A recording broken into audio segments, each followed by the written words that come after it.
এই যে এগুলো হ্যালো ভিউয়ার্স, আমি আগেই দিয়ে ফেলেছি। তো এই যে এখানে অনেকগুলো মাংস ছিল, খাসির মাংস। তো খাসির গোস্ত এগুলোরে আমি এইখানে আগেই দিয়েছি। দেখেন একটু একটু করে দেখা যাচ্ছে। আমি মানে মানে আমি কি করতেছি যে বাই টু বাই করে করে দিচ্ছি যেন না লেগে যায়। তো এই যে এই দেখেন ভিতরে দেখা যাচ্ছে। তারপরে আমি যে আলুগুলো দিয়েছি, যে আলু ভাজা দিয়েছি। তো এখন আমি একটু উপর দিয়ে ঘিও দিতেছি। দেওয়া হয়েছে, আবার দেবো একটু পরে। আমি মানে অল্প অল্প করে করে দিলে ফ্লেভারটা ভালো আসে। বাসমতি চালের বিরিয়ানি খাসি। তো আমি একবার দেওয়া হয়েছে, এখন আবার দিতেছি। দেখেন এখন ওগুলো সব ঢেকে দেব।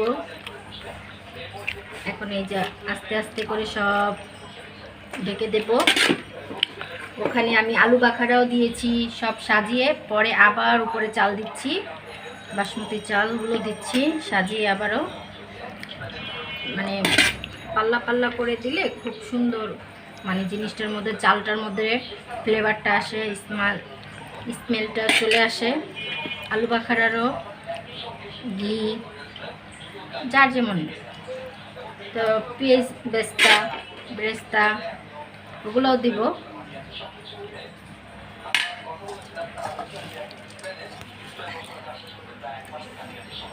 আমি একটু তাও অল্প অল্প এখানে দিয়ে দিলাম, এখনই দিলাম, পরে আবার দেব একটু ফ্লেভারের জন্য।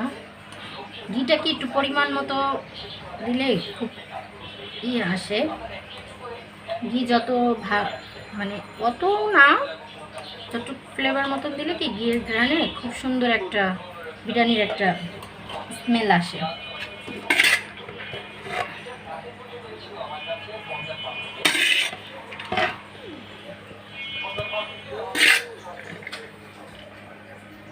আমি এখন আবার সাজিয়ে দেব।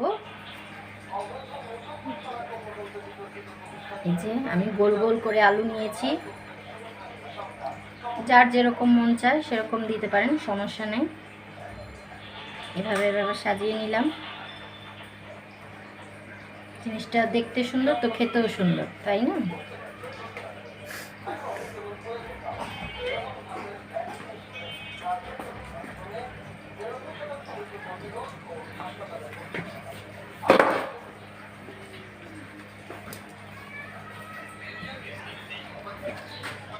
আমি আবার একটু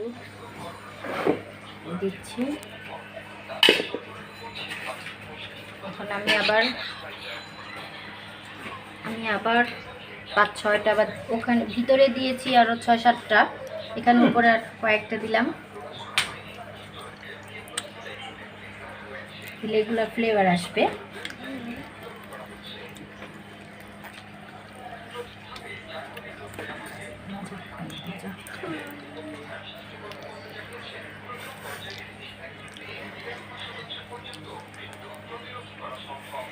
আরে কি আশ্চর্য, আলু বাখারা দেখলে অনেকের লোভ সামলাতে পারে না, খেয়ে ফেলতে চায়। মানে কি বলবো, বলার ভাষা নেই। আমি একটু একটু করে দিতেছি। আমি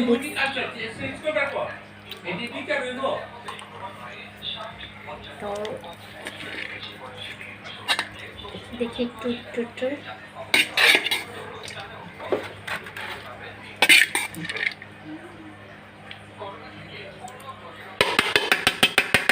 আমি এখন দিয়ে দিলাম।